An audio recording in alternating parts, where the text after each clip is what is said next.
चुनांचे जब ये पैक्ट हुआ तो पूरे मुल्क में आर्डर चलेगा, अंग्रेज का, कंपनी बहादुर का चलेगा, तो सबसे पहले हजरत शाह अब्दुल अजीज साहब रहमतुल्लाह अलैह ने फतवा दिया कि हिंदुस्तान दारुल हर्ब है, यानी अब इसके मौजूदा हालात पर मुतमईन होकर मत बैठो, मुल्क की किस्मत पलटने की मेहनतें करो।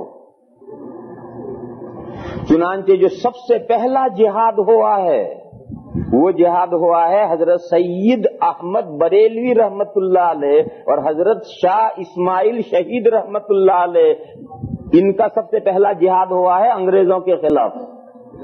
बड़ी लंबी दास्तान है। फिर होते रहे, एक सिलसिला चल पड़ा, मुसलसल अंग्रेजों के साथ टकराव होता रहा, ये जिहाद हुआ। फिर उसके बाद में सुल्तान टीपू अंग्रेज के साथ लड़े, झांसी की रानी अंग्रेज के साथ लड़ी, ये सब इस अंग्रेजों के साथ मुकाबले थे मुल्क बचाने के। लेकिन अंग्रेज पूरे मुल्क पर पंजा गाड़ चुका था और ये कोशिशें और मेहनतें, थोड़ी थोड़ी कोशिशें और मेहनतें थी, कामयाबियां नहीं होती गई और तमाम कोशिशों में हारते गए, का नाकाम होते गए। यहां तक के होते होते होते होते ये सूरत आई कि 1857 में मुगल हुकूमत का जनाजा निकल गया और बहादुर शाह जफर को कैद करके रंगून भेज दिया गया और मुगल खानदान के एक एक बच्चे को कत्ल कर दिया गया, कोई खानदान में रहा ही नहीं। तो जब ये सूरत हाल पेश आई तो एकदम मुल्क के अंदर फिर उबाल आया अंग्रेज के खिलाफ। उस वक्त जो जिहाद हुए हैं वो जगह जगह अंग्रेजों के साथ टकराव हुए थे। उसी वक्त के जो जिहाद अपने बुजुर्गों ने लड़े थे वो शामली का जिहाद कहलाता है। ये वो दौर है जिस दौर में हजरत मौलाना कासिम साहब नानोतवी, हजरत मौलाना रशीद अहमद साहब गंगोही और हजरत हाजी इमदादुल्लाह साहब और हजरत हाफिज जामिन शहीद साहब, इन लोगों का ये दौर है।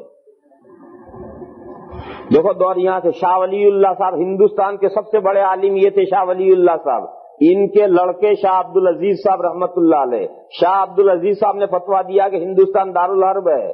शाह अब्दुल अजीज के नवासे शाह मोहम्मद इसहाक साहब दहलवी, ये उनकी लड़की के लड़के हैं, शाह मोहम्मद इसहाक साहब। शाह मोहम्मद इसहाक साहब के जमाने में जब ये दिल्ली में पढ़ाते थे तब सैयद अहमद शहीद बरेलवी और शाह इस्माइल शहीद बरेलवी का जिहाद हुआ और शाह मोहम्मद इसहाक के शागिर्द हैं शाह अब्दुल गनी मुजद्दिदी और शाह अब्दुल गनी मुजद्दिदी के शागिर्द हैं मौलाना मोहम्मद कासिम साहब और मौलाना रशीद अहमद गंगोही। ये है सिलसिला।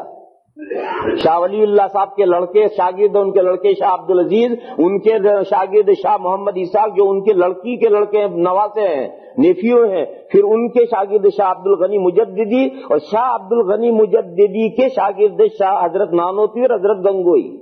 और ये शाह अब्दुल गनी का जमाना है जिस जमाने में अंग्रेज पूरे हिंदुस्तान पर काबिज हो गया 1857 का, और बहादुर शाह जफर गिरफ्तार करके वहां चले गए और शाह अब्दुल गनी साहब रहमतुल्लाह अलैह भी इनके पीछे वारंट था और उस वारंट में शाह अब्दुल गनी चुपके से छुपते छुपते मक्का चले गए और उनके चले जाने के बाद उनके शागिर्दों का जमाना आ गया। इन बुजुर्गों ने पहले तो मैदान में अंग्रेज के साथ मुकाबला किया, शामली की जंग लड़ी अंग्रेजों के साथ, लेकिन वो तो बड़ा ताकत रखने वाली गवर्नमेंट थी और ये निहत्ते थोड़े से लोग थे, कामयाब सक्सेसफुल नहीं हो सके और जिहाद में कामयाबी नहीं हो सकी, जिहाद नाकाम हो गए। नाकाम होने के बाद इन तीनों पर वारंट आए, अंग्रेज के वारंट आए, हजरत हाजी साहब पर भी, हजरत गंगोही पर भी, हजरत नानोतवी पर भी। हजरत हाजी इमदादुल्लाह साहब मुहाजिर मक्की रहमतुल्लाह अलैह तो चुपके से चलते चलते हिजरत करके मक्का मुकर्रमा में चले गए। वो तो आखिरी पूरी जिंदगी मक्के ही में रहे। हजरत हाजी साहब कोई बड़े आलिम नहीं थे, वो काफिया तक पढ़े हुए थे, वो पूरे आलिम नहीं थे, मगर अपने दो शागिर्दों से ये कहकर गए तुम्हें यहीं रहना है, क्योंकि ये दो शागिर्द बहुत बड़े उलमा थे, हजरत मौलाना कासिम साहब नानोतवी और हजरत मौलाना रशीद अहमद गंगोही, ये बड़े उलमा थे। इनको ये कहा कि तुम्हें यहीं रहना है। अब वारंट इनके भी खिलाफ है और पीर का हुक्म है ये कि तुम्हें हिंदुस्तान में ही रहना है। वारंट 3 साल तक रहा। उन 3 साल में हजरत नानोतवी तो हाथ ही नहीं आए। 3 साल तक छुपे रहे और हजरत नानोतवी तो हाथ ही नहीं आए, क्योंकि हजरत नानोतवी कुद्दसा सिर्रुहु ऐसे सादा थे कि कोई उन्हें पहचान ही नहीं सकता था कि ये कुछ 4 हर्फ भी जानते होंगे। बिल्कुल जैसे देहात का आदमी है, एक मोटी सी लुंगी और एक कुर्ता लट्ठे का और एक कंधे पर लुंगी डाले फिरते थे, कोई समझ ही नहीं सकता था कोई मौलवी। एक मर्तबा उनके एक जगह पर उनको पुलिस को मुखबिरी हो गई कि मौलाना कासिम साहब फलां घर में है। पुलिस ने उस मकान का घेरा डाल दिया। मौलाना को मालूम हुआ मौलाना घर में थे। मौलाना को मालूम हुआ मौलाना लुंगी डाल करके चले। दरवाजे पर पहुंचे तो पुलिस ने रोका और ये कहा कि इस घर में मौलाना कासिम साहब हैं। तो 2 कदम जरा उसकी तरफ बढ़े, कहने लगे हाँ अभी तो यहां थे, या पहले खड़े थे उधर इशारा करके कहा कि जी हाँ अभी तो यहां थे। तो पुलिस वाले अंदर घुसे, ये निकल गए, अल्लाह जाने। अजीब अजीब उस जमाने के किस्से हैं।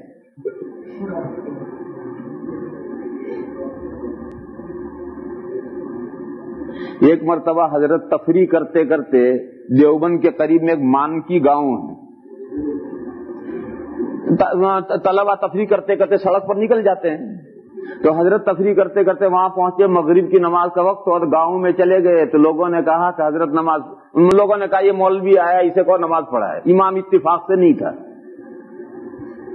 तो हजरत ने नमाज पढ़ाई और अल्लाह जाने क्या हुआ कि दोनों रकातों में कुल या अय्युहल काफिरून पढ़ी। पहली रकात में भी कुल या अय्युहल काफिरून पढ़ी, दूसरी में भी वही पढ़ी, भूल गए या अल्लाह जाने क्या हुआ। बस सलाम फेरने के बाद नमाजियों ने शोर मचाया, नमाज नहीं हुई, नमाज नहीं हुई, नमाज नहीं हुई। तो हजरत ने फरमाया कि भाई नमाज तो हो गई, ये तो ठीक नहीं किया मैंने, लेकिन नमाज तो हो गई, नमाज दोबारा नहीं पढ़ने की जरूरत नहीं। उनका नहीं, नमाज नहीं हुई, हम कल देवबंद जाकर मसला पूछेंगे। तो हजरत ने फरमाया पूछ लीजिए। खैर हजरत सुन्नत पढ़कर घर चले आए। मगरिब तो होगी, दूसरे दिन सुबह गांव के 10-15 आदमियों का वफ्द आया दारुल में और कहा यहाँ बड्डा मौलवी कौन है। ये देवबंद की जुबान है, बड्डा मौलवी कौन है, यहाँ सबसे बड़ा मौलवी कौन है। तो तालिबे इल्म हजरत के पास ले गए, हजरत नानोतवी के पास। अब वो सारे वहां जाकर देखते हैं तो वही तो थे नमाज पढ़ाने वाले। तो अब सारे जाके बाअदब बैठ गए। हजरत ने पूछा भाई क्यों आए हो, तो बोलते नहीं। हजरत ने पूछा भाई क्यों आए हो, तो बहुत पूछा तो एक बोला, कहने लगे अजी हजरत जी तू कल वहीं कह देता कि मैं ही बड्डा मौलवी हूं तो हम यहां ना आते।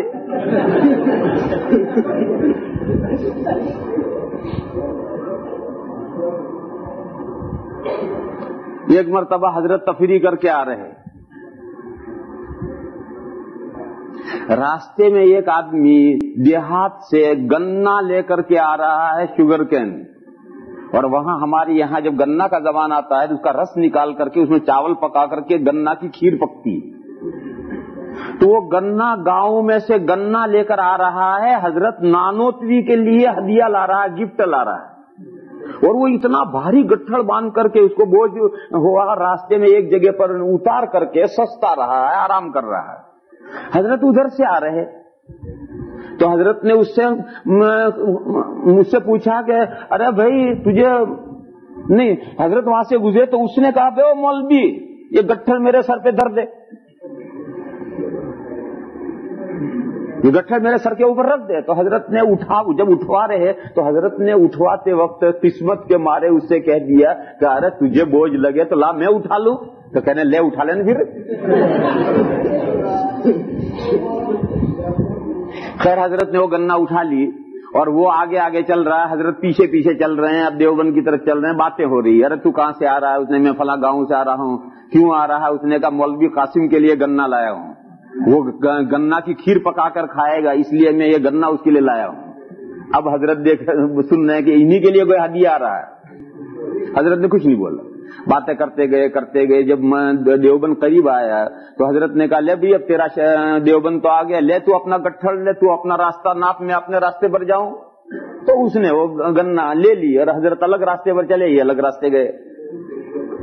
وہاں ایک مسجد ہے چھتے کی مسجد، اس مسجد میں حضرت نانوتوی رہتے تھے، وہاں کمرہ تھا، تو حضرت جا کر اپنے کمرے میں بیٹھ گئے۔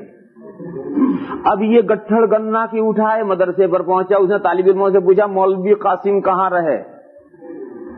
تو طالب علموں نے کہا کہ اس مسجد میں رہتے ہیں۔ خیر وہ مسجد میں پہنچا، وہاں طالب علم پوچھا بھی مولوی قاسم کہاں ہے؟ انہوں نے کہا اس کمرے میں۔ تو اس نے گنا گٹھڑ باہر رکھا اور اندر جا کر کے حضرت سے ہی پوچھتا ہے مولوی قاسم کہاں ہے؟ تو حضرت نے فرمایا کہ مجھے کو مولوی قاسم کہتے ہیں۔ تو کیا اچھا تجھے گنا کی کھیر کھانی ہوگی؟ اس نے کہا اچھا تجھے گنا کی کھیر کھانی ہوگی اسے مولوی قاسم بنا ہے، اور نہیں دی، واپس آیا۔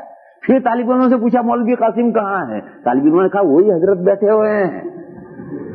تب اسے یقین آیا، آ کر اس نے معافی مانگی۔ حضرت نے فرمایا کہ معافی مانگنے کی کیا بات ہے بھائی، تجھے باہر ہو رہا تھا، میں نے تیری مدد کر دی، کیا برا کیا؟ غرض وہ عجیب و غریب قسم کے اتنے سادے تھے کہ انہیں کوئی پہچان ہی نہیں سکتا تھا کہ یہ کوئی 4 حرف بھی جاننے والا ہوگا۔ اس لیے 3 سال مسلسل پولیس ان کے پیچھے پڑی رہی، مگر وہ تو کہیں ہاتھ ہی نہیں آئے، اور 3 سال کے بعد وارنٹ کی مدت پوری ہو گئی، عام معافی کا اعلان ہو گیا۔